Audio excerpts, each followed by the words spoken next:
더 이상 피할 수 없는 불편한 질문을 던져볼까 합니다. 우리가 소비하고 버리는 그 많은 것들은 다 어디로 갈까요?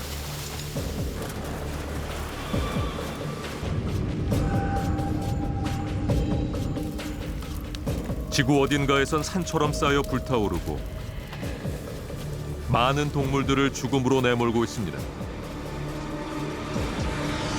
जितनी जो रोड पे गायें घूम रही है ना हमारे पूरे मतलब देश के अंदर जितनी भी गोवंश जो रोड पे है सड़कों पे वो सब पॉलीथीन खा रहा है जो शहरों के अंदर खासकर 가난하고 어린아이들에게 떠넘겨진 쓰레기의 최후.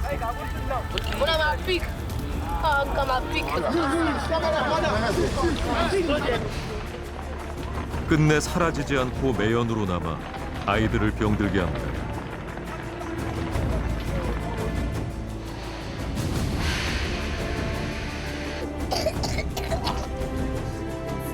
We don't even manufacture those hazardous things. Every hazardous substance is dumped on us.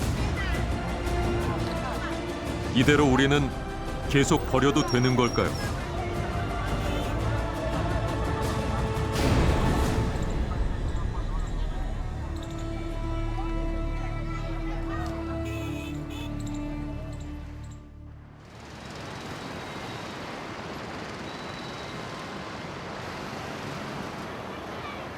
타지마할 높이에 맞먹는다는 인도의 한 쓰레기 매립지.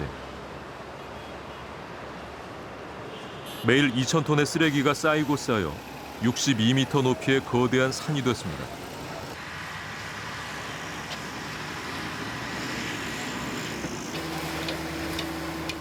쓰레기차가 도착하는 시간에 맞춰 몰려드는 사람들.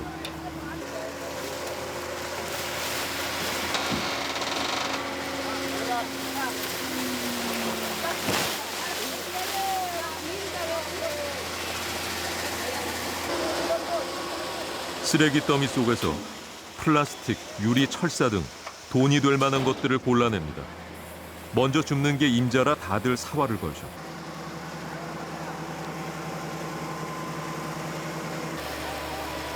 그렇게 하루 종일 포대 가득 모은다고 해도 벌 수 있는 돈은 6,000원 남짓. बहुत मुश्किल है काम करना। हम तो गरीब दुखी के चक्कर में मेहनत करने के लिए कर लेते हैं, नहीं तो हमें कभी काम नहीं मिलता, इसलिए हम लोग यहीं पे काम करते हैं। और कभी कभी ऐसा होता है चक्कर दे देता है, कभी कभी हम कोई किसी का जान भी चला जाता है इसमें। ऐसा है, इतना बहुत मुश्किल उठाते हैं हम लोग परेशानी। 쓰레기산에서 생계를 이어가는 건 사람뿐만이 아닙니다.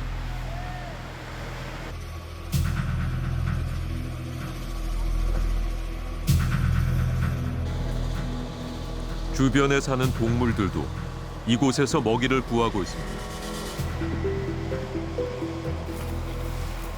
비닐을 비롯해 분리되지 않은 온갖 쓰레기들이 음식물과 뒤섞여 입으로 들어갑니다.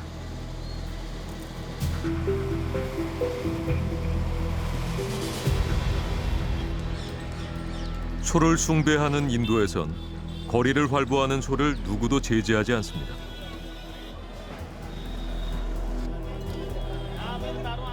그렇다고 관리도 하지 않죠. 방치된 소들은 도심의 쓰레기와 폐수를 먹으며 살아갑니다.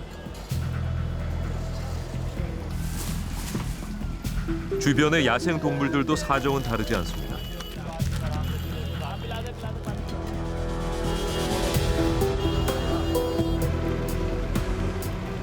쓰레기로 연명해온 소들은 알 수 없는 질병으로 시달리다 죽어갑니다.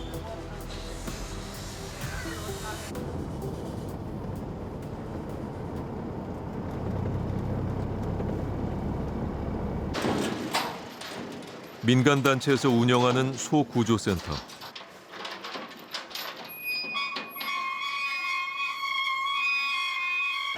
하루에만 40여 마리가 응급구조돼 실려옵니다.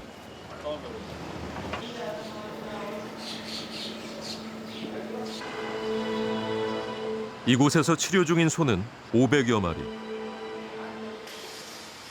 도심에서 구조된 소의 80%는 비닐 쓰레기를 먹고 병이 난 소들입니다.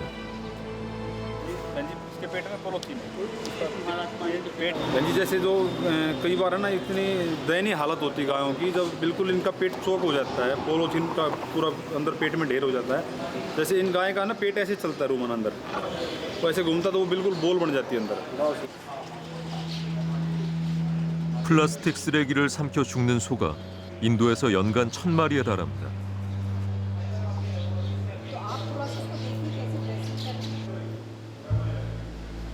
이 소는 응급수술이 필요한 상황.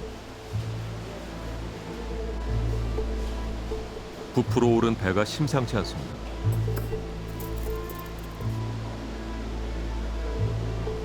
국소 마취 후 배를 가르고 위장을 확인해 보기로 했습니다.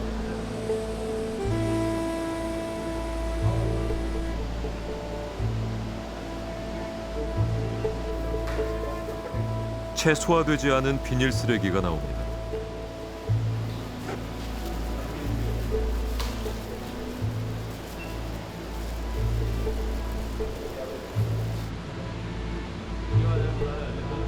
장에서 비닐이 마구 뒤엉켜 꺼내기조차 쉽지 않습니다.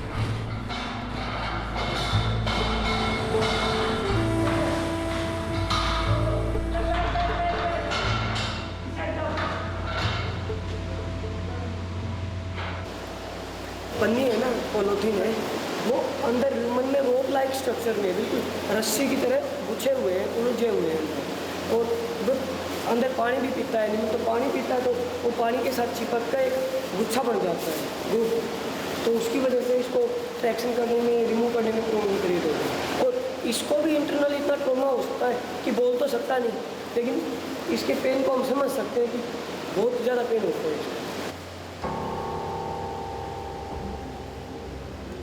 위를 4개 가진 소는 이물질이 들어오면 되새김질을 못해 소화는 물론 배설도 불가능해집니다.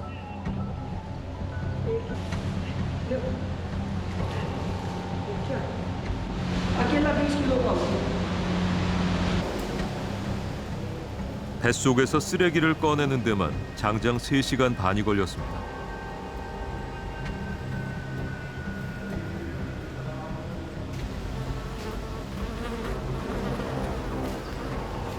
이게 모두 한 마리의 소에서 나온 쓰레기 양입니다. 무려 92kg. बहुत ज़्यादा है इससे भी ज़्यादा निकल जाता है मतलब इतना है कि ये बहुत ही क्रिटिकल कंडीशन में है ये केस और इसकी जो प्रोग्नोसिस है जो रिकवरी है अभी कुछ कह नहीं सकते क्योंकि 눈으로 보고도 믿기지 않을 정도였죠. 그러니까 소가 죽는 이유를 명확하게 발견이 된 거잖아요. 사인이 우리가 버린 쓰레기. 그리고 또 실제로 제가 촬영을 하면서 우리나라 라면 브랜드의 봉투를 발견했고 그 라면을 혹시 제가 먹은 게 아닐까? 제가 소한테 도대체 무슨 짓을 한 거지?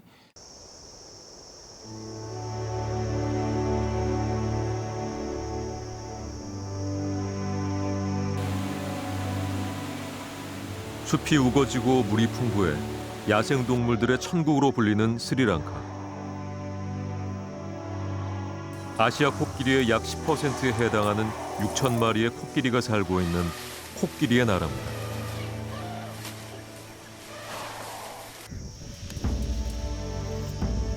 그런데 코끼리가 사는 숲에 쓰레기 매립지가 들어서면서 희귀한 장면이 목격되기 시작했습니다.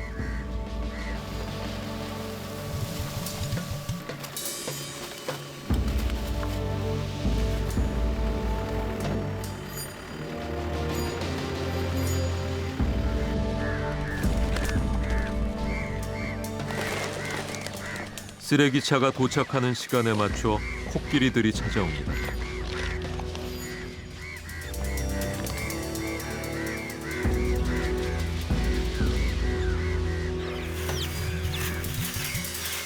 코로 쓰레기 더미를 헤쳐 먹이를 찾는 코끼리. 하루 30여 마리의 코끼리들이 쓰레기장에서 줄인 배를 채웁니다.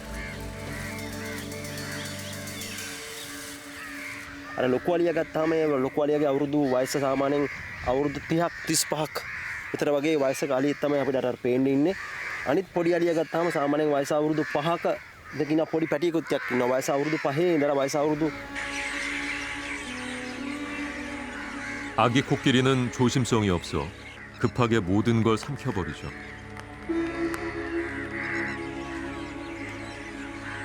배설물을 자세히 보니 비닐이 섞여 나오고 있었습니다.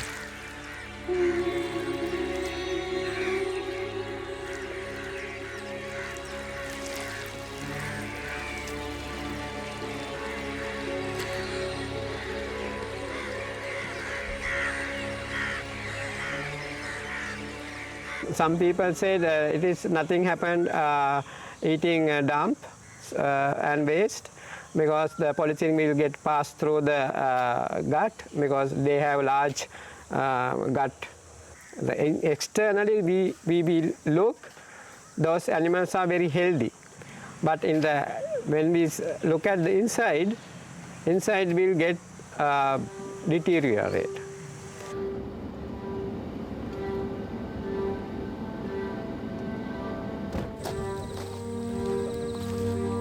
쓰레기장 인근에서 코끼리가 쓰러진 채 발견됐습니다.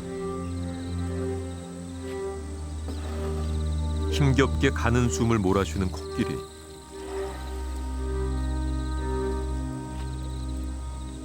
진통제로 고통을 덜어주는 것 외에는 해줄 게 없습니다. Actually, I don't know what has happened to him. So maybe gunshot. Sometimes there may be any internal disease conditions. 지난 10년간 쓰레기장 매립지 근처에서 코끼리의 죽음이 끊이질 않고 있습니다. 사인을 밝히기 위해 부검한 결과 뱃속에서 다량의 플라스틱 쓰레기들이 발견됐습니다.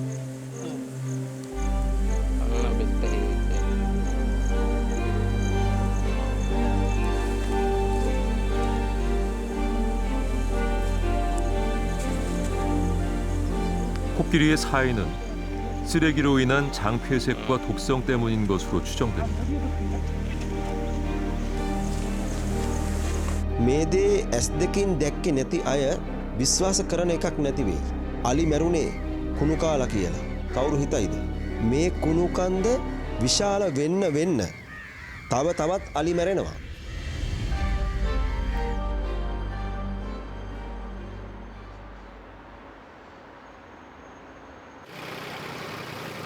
플라스틱 쓰레기로 야생 코끼리들이 죽어가자 최근 스리랑카 정부에서는 일회용 플라스틱 사용을 금지한다고 발표했습니다.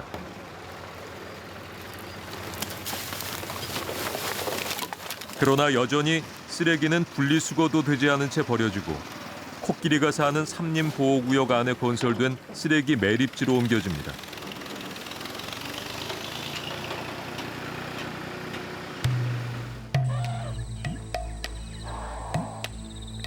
인간이 버린 쓰레기를 먹기 위해 코끼리들이 모여드는 악순환이 계속되고 있는 겁니다.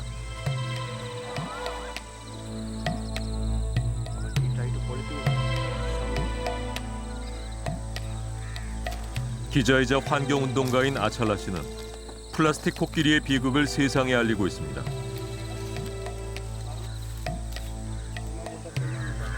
hand sanitizer.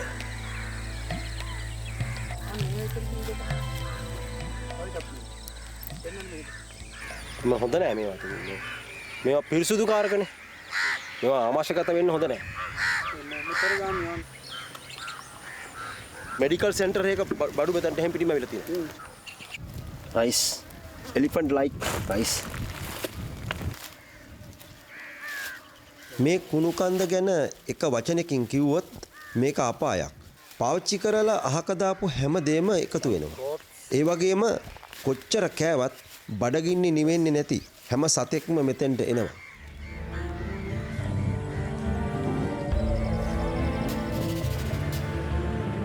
거대한 먹이터가 되어 동물들을 위협하고 있는 쓰레기장.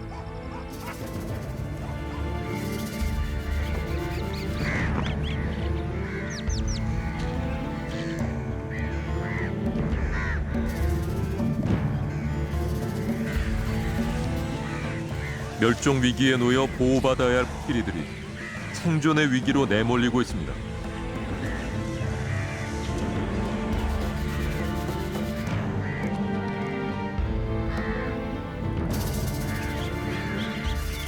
우리가 기억해야 할 것은 이곳은 본래 사람의 땅이 아닌 코끼리의 땅이었다는 사실입니다.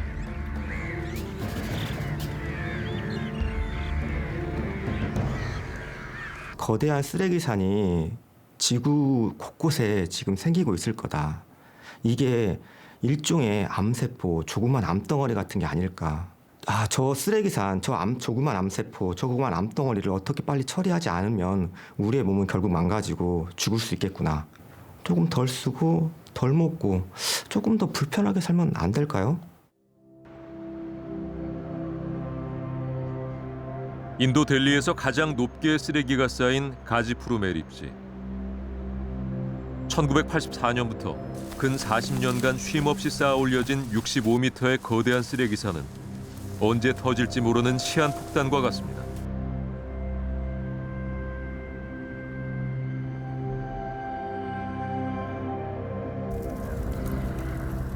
가장 큰 공포는 화재. 쓰레기가 썩으면서 발생한 메탄가스가 자연 발화돼 1년에 수차례 큰 불이 납니다.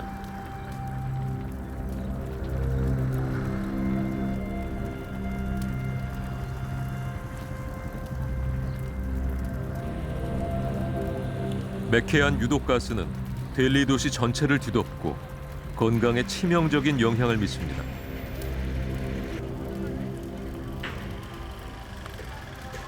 और सबसे ज़्यादा डर लगता है, सबसे ज़्यादा महसूस करते हैं हम इस चीज़ के लिए कि इतनी इसकी कितनी गंदी स्मेल है, क्या बीमारी हमें अंदरूनी पैदा करती है, फील होता है अंदर से। जब सांस लेते हैं तो छाती में, चेस्ट में दर्द होता है और हमें कैसे नहीं है। 인도에는 이런 쓰레기산이 3,100개. 대부분 20년 전 처리 용량을 초과했지만 매일 수천 톤의 쓰레기가 쌓이면서 화재, 붕괴 사고까지 일어납니다.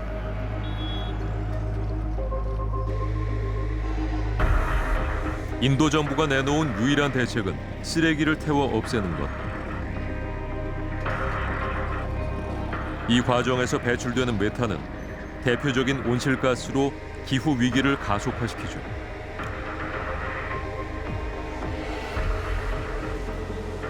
Or putting it into waste to energy is a direct cause of air pollution. Everyone agrees that this is not a solution, but they're also talking about what do we do with it. Like, there is so much legacy waste, what do we do with this waste? So it's this big dilemma of this is not the way to do it, but you also don't know what to do with it.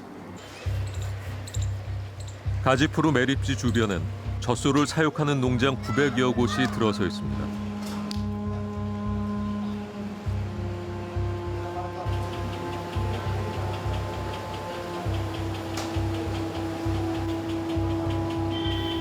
그런데 최근 이곳 소들의 건강 상태가 심상치 않습니다.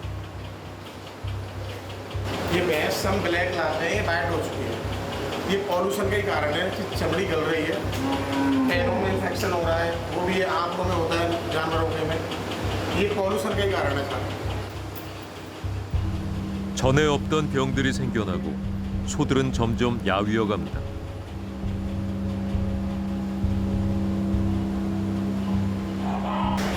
चमड़ी गलने लगती है, चमड़ी गल रही है।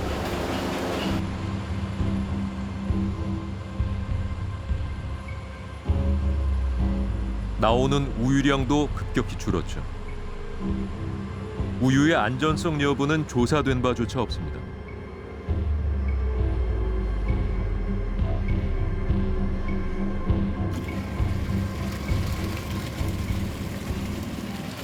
कस्टमर नहीं आता है, थोड़ा सा पोल्यूशन की वजह से। अब दूध भैंसें बीमार होती है, जानवर बीमार है, वहाँ मत जाओ दूध लेने, तो थोड़ा सा ग्राहक परेशान है।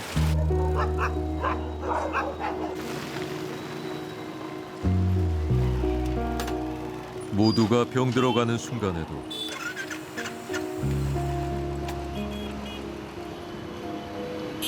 쓰레기산의 높이는 점점 높아져만 가고 있습니다.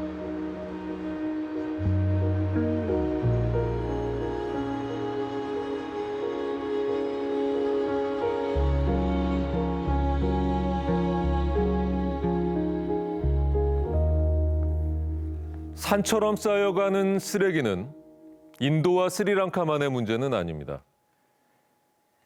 세계은행 보고서에 따르면 인류의 쓰레기 배출량은 연간 20억 톤, 수영장 80만 개를 채우고도 남는 양이죠.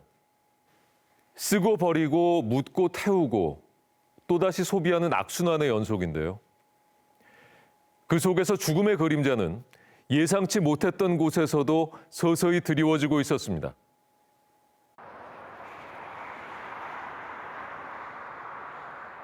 미국 루이지애나에 접한 멕시코만.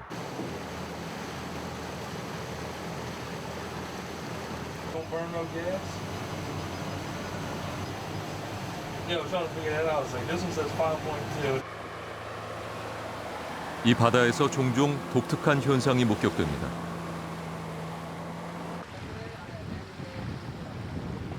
두 가지 색을 띠는 바다.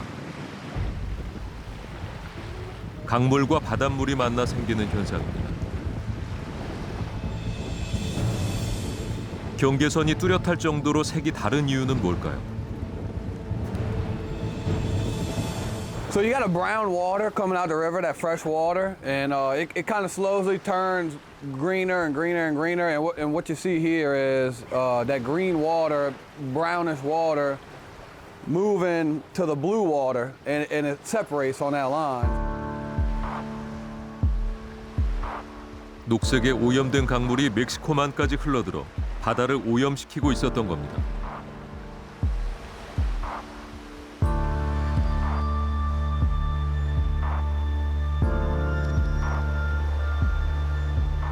미국 최남단, 플로리다주 키웨스트. 사계절 인기 있는 휴양지였던 이곳이 한산하기만 합니다. 해변을 뒤덮은 모자반 때문이죠. 쌓인 채 썩어가는 모자반에서 악취가 진동합니다. It has an odor and it's uncomfortable, and I don't know why this is happening, but we love going to the beach and we are often beachgoers, and so it's getting increasingly worse. And so we're starting to see a whole lot more weed on the shores. 10년 전부터 출몰하기 시작한 모자반은 점점 그 발생 규모가 커져가고 있습니다.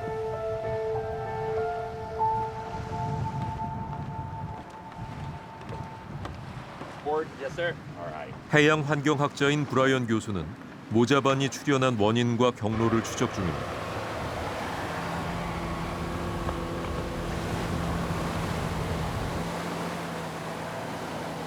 열대 플로리다 앞바다는 세계 3대 산호초 군락지입니다. 평온해 보이는 에메랄드빛 바다에서도 이상한 기온이 감지됩니다. I see one. Yeah, right over here. Get over to it. 바다 위를 둥둥 떠다니는 모자반. 암초에 붙어 살다 다 자라면 떨어져 나오는 모자반은 공기주머니가 있어 부유 생활을 합니다. 그렇다면 모자반이 갑자기 급증하게 된 이유는 무엇일까요? And there's a lot of nitrogen coming out of the Florida Everglades. That's from a lot of the nitrogen coming from the mainland of Florida. And that's what feeds these algae and makes them grow, is the nitrogen that's coming into the Atlantic basin. That's the limiting nutrient to the growth. 2년 전 플로리다에서는 비료 공장에서 모아둔 폐수 저수장의 뚝이 무너지는 끔찍한 사고가 발생했습니다.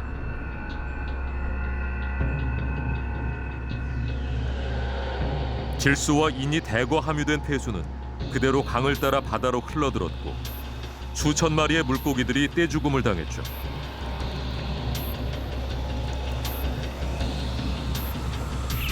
Population growth and sewage or wastewater, human waste, is a growing and major source of nitrogen. And if you don't have adequate sewage treatment to remove the nitrogen, then it gets into the water and ultimately it can make its way down the west coast to Florida Bay and the Florida Keys.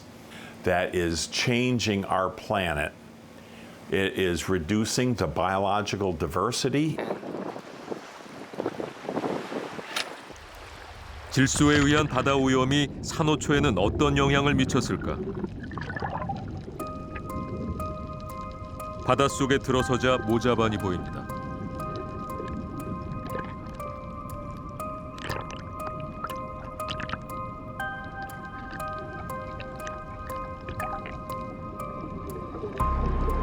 모자반이 정상적인 양일 때는 바다 생물들의 서식처로 좋은 역할을 하죠.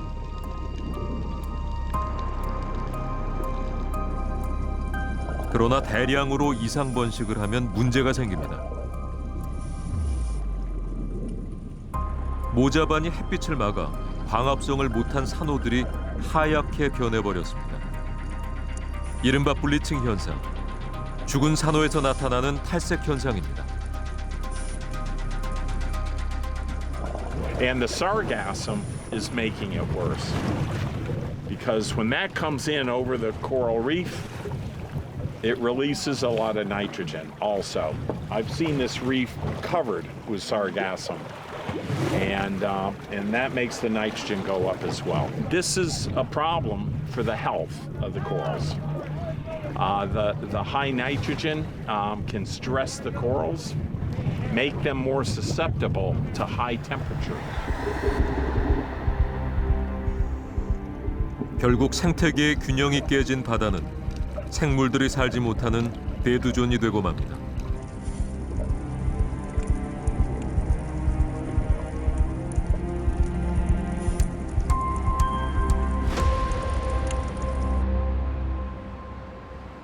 튀르키의 최대 휴양지인 마르마라 해변.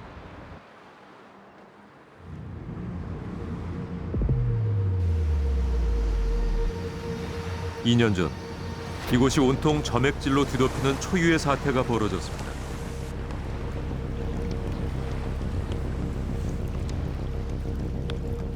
온통 뿌옇게 변해버린 바다.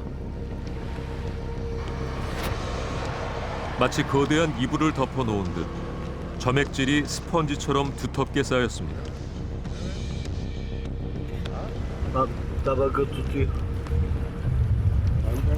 Bir dakika. Bir yere ayıracağım. Çok pis kokuyor. 항구는 초토화됐습니다. 점액으로 햇빛 한 줌 들지 못한 바닷속은 공포 그 자체.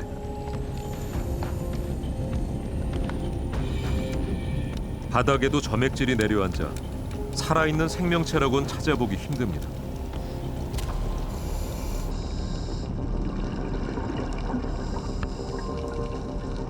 Şuraya bakın şuraya. Göz gözü görmüyor. Yani 1 metre mesafe bile görüşte yok neredeyse. Yüzeyden 30 metre derinliğe kadar bu korkunç manzaraları geçen yıl Nisan ayından itibaren hep ne yazık ki yaşadık. Yani denizdeki diğer canlı organizmalara şey veriyordu. Saklanma alanı, yaşama alanı, barınma alanı, suyu temizliyordu. Müsilaj geldikten sonra bu hale geldi. Çöktü komple şeyin üstüne. Yani sünger topluluklarına. 일명 바다 콧물이라 불리는 해양 점액은 폭증한 플랑크톤이 한꺼번에 죽으면서 배출하는 유기물질 덩어리입니다. 그 원인은 바다 오염에 있었습니다.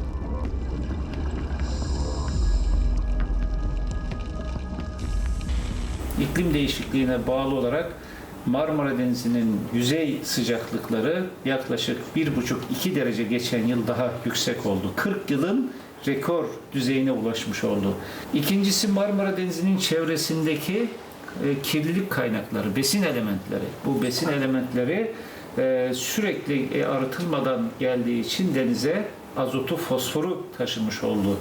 Biz Marmara Denizi'ni 40 yıldır bir atık çukuru olarak kullandık. Biz ne atarsak onu yutmaz deniz. Sonunda bize geri verdi Marmara Denizi. Bizim arıtmadığımız atıkları bize geri verdi. 우리나라 바다도 예외는 아닙니다. 아름다웠던 제주 해변이 갈팔의 습격으로 처참하게 변했습니다.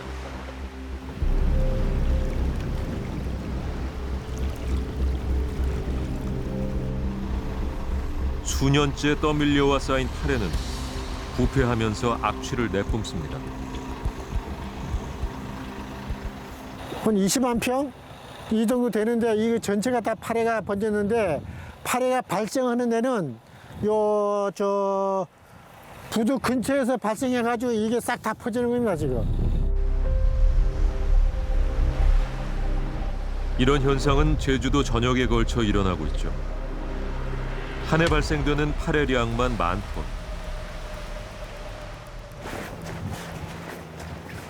손영백 박사팀은 갈파래 이상 번식을 연구 중입니다.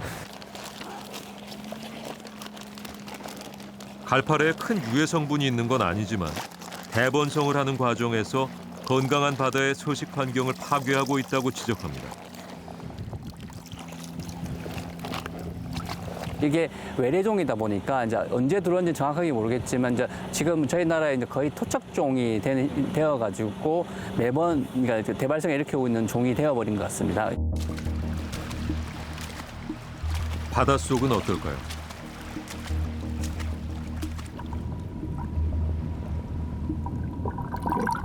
육지보다 상황이 더 심각합니다.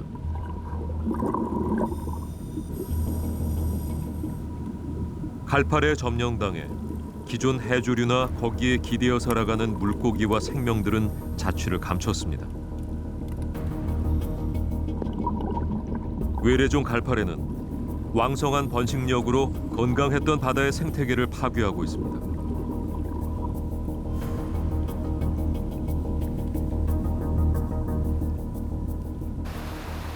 어쩌다 이렇게까지 된 걸까요? 3년 전 한 시민단체가 지목한 원인 중 하나는 광어 양식장입니다.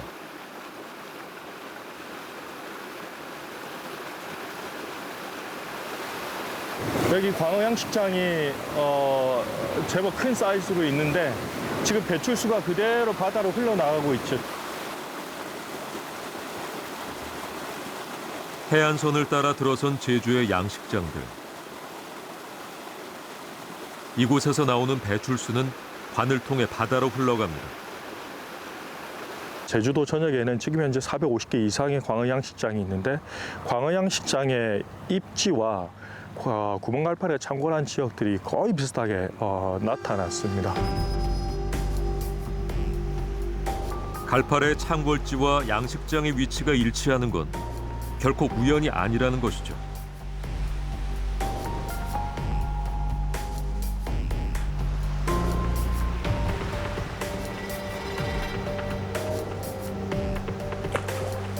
양식장 배출수에는 어분과 사료 찌꺼기들이 대거 포함되어 있습니다. 부영양화를 일으키는 물질이죠. 떠내려온 광어의 사체도 부패하면서 질소를 배출합니다.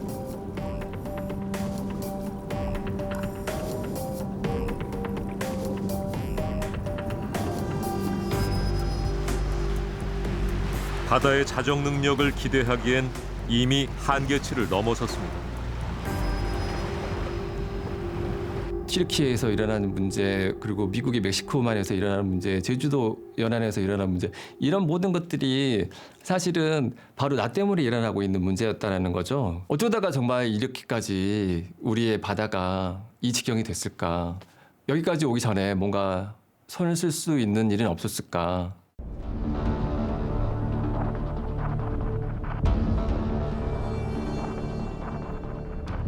도시가 커져가는 만큼 늘어나는 소비. 그만큼 많이 생산하기 위해 뿌려지는 화학비료 등은 땅을 오염시키고 바다로 흘러들어 죽음의 공간을 확산시키고 있습니다. There's a simple reason that we are seeing more and more dead zones every year, and that is simply human activities and population growth. The more people on our planet, the more reactive nitrogen, the more dead zones.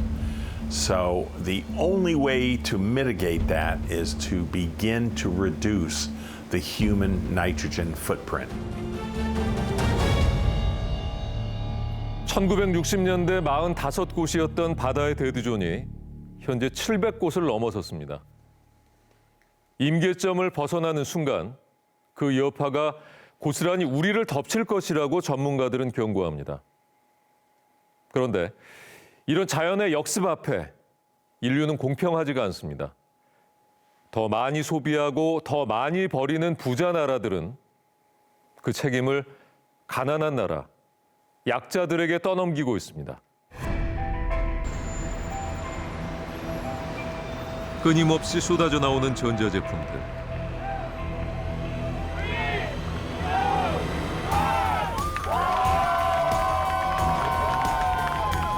지난해 휴대전화만 17억 대 이상 판매됐죠.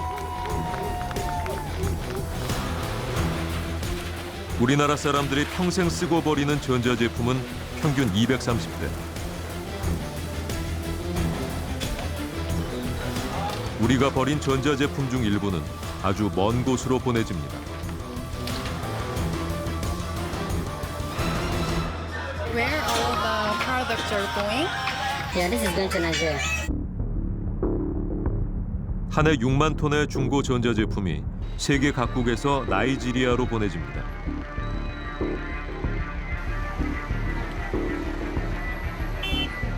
인구 3분의 2가 하루 $2 미만으로 생활하는 가난한 나라.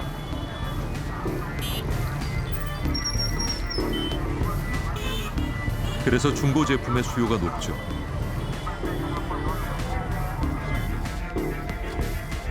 라고스에 들어선 서아프리카 최대의 중고 전자제품 시장.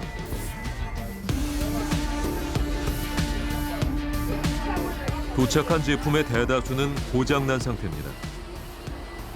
Germany and Korea, including Hong Kong. So they import from those, but all of them they are fairly used. When they bring from container, anyone that is not working. 일부는 고쳐서 쓰지만 수리조차 안 되는 것들은 버릴 수밖에 없습니다.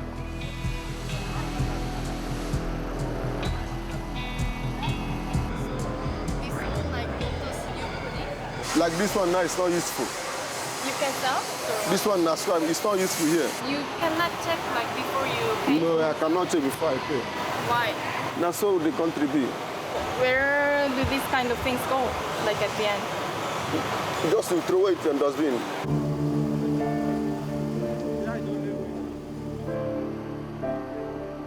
중고시장 골목마다 전자제품 쓰레기 더미가 줄지어 있습니다.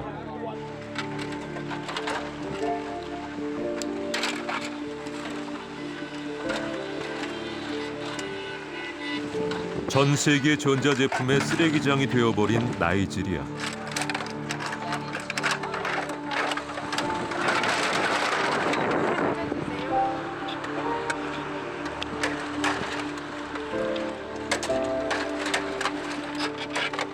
한 번 써본 적도 버린 적도 없는 사람들이 이 쓰레기들을 감당해야 하는 모순적인 상황입니다.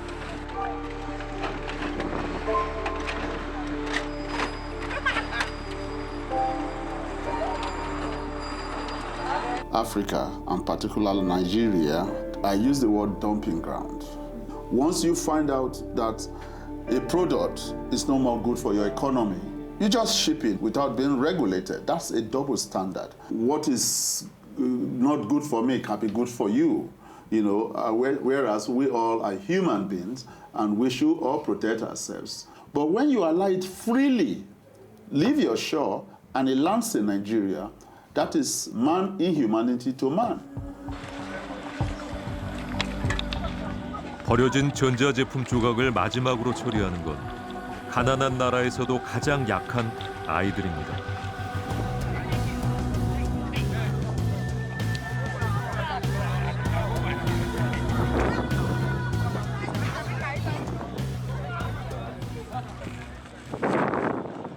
아이들이 쓰레기 더미에서 전선을 골라 불에 태웁니다. 돈이 되는 철과 구리를 얻기 위해서죠.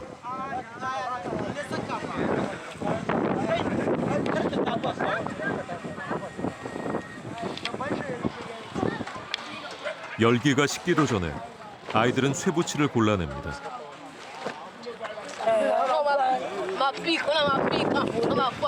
Comment you know they call it? Feel like they call it my pig.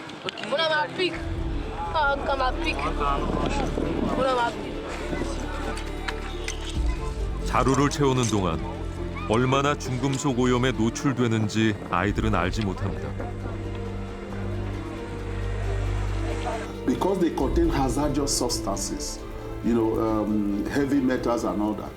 Compared to other waste components that biodegrades, the percentage is usually very high in terms of the impact to the environment. Children, they are much more vulnerable because they are young. Their blood-brain barrier has easy affiliation. They can easily attract chemicals, and the chemicals stays and harm the organs because the organs are not fully developed. Yeah. Endocrine disrupting substances, cases of reproductive challenges, you can't reverse these health problems. And these are currently the problems we have in Nigeria today. 13년 전 금속 재활용 공장이 들어서면서 피해가 극심해진 이페토로 마을. 소각하는 과정에서 엄청난 중금속 매연이 배출됩니다. What are they melting there? What is that smoke? They are melting recycling iron. All kind of metal iron, the aluminium, whatever. People are dying on a daily basis around this environment. We always sick. We so our children, they always go to on a daily basis.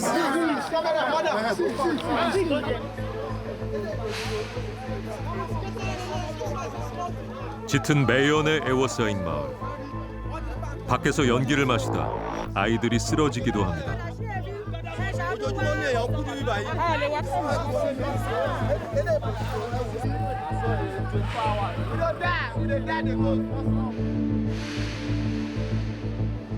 공장 안에선 노동자들이 아무런 보호 장비도 없이 배터리와 버려진 전자제품을 태웁니다. 이런 폐기물 재활용 공장이 5군주에만 140개. 공장이 들어선 마을은 죽음의 땅이 되어가고 있습니다.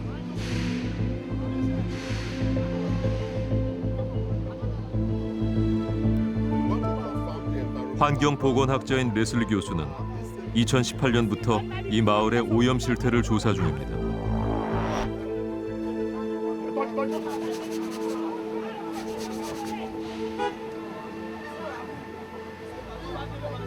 We tested.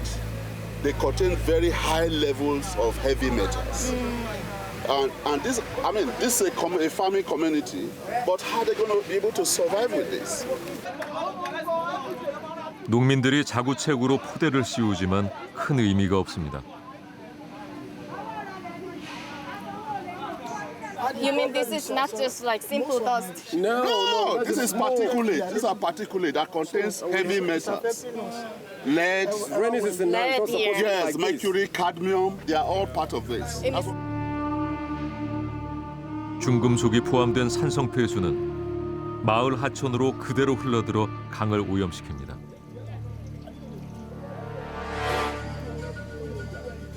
While we are trying to recycle e-waste, we are poisoning and killing people at the same time. And that is the reality of recycling. That is, yeah. 그 현장에 가 보니까 그게 다 나한테 손가락질하는 것 같은, 딱 거울을 보는 것 같은 그런 기분이 들어서 되게 부끄러웠어요. 그러니까 이렇게 가난한 나라에 계속 쓰레기를 떠넘기면서 살아도 되는 것일까?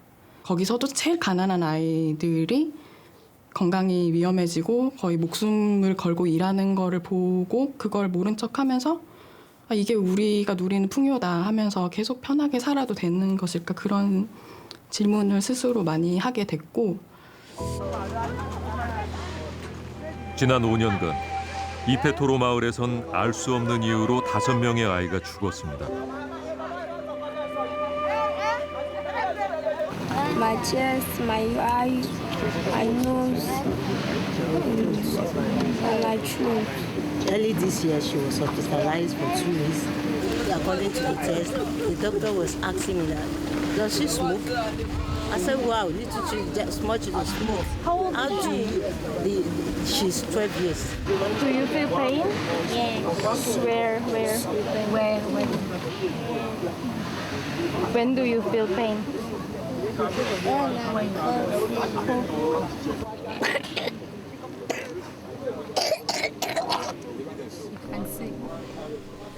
마을 대부분의 아이들이 호흡기 질환을 달고 삽니다. Once the thing comes out, oh my God, I'll have to take them inside first. You can imagine locking the kids inside every time because of the environment.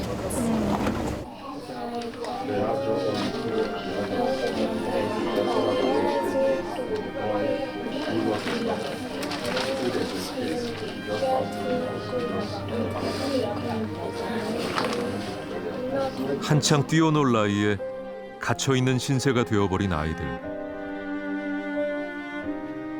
꿈 많은 이 아이들에게 어쩌면 우리 모두는 가해자가 아닐까요?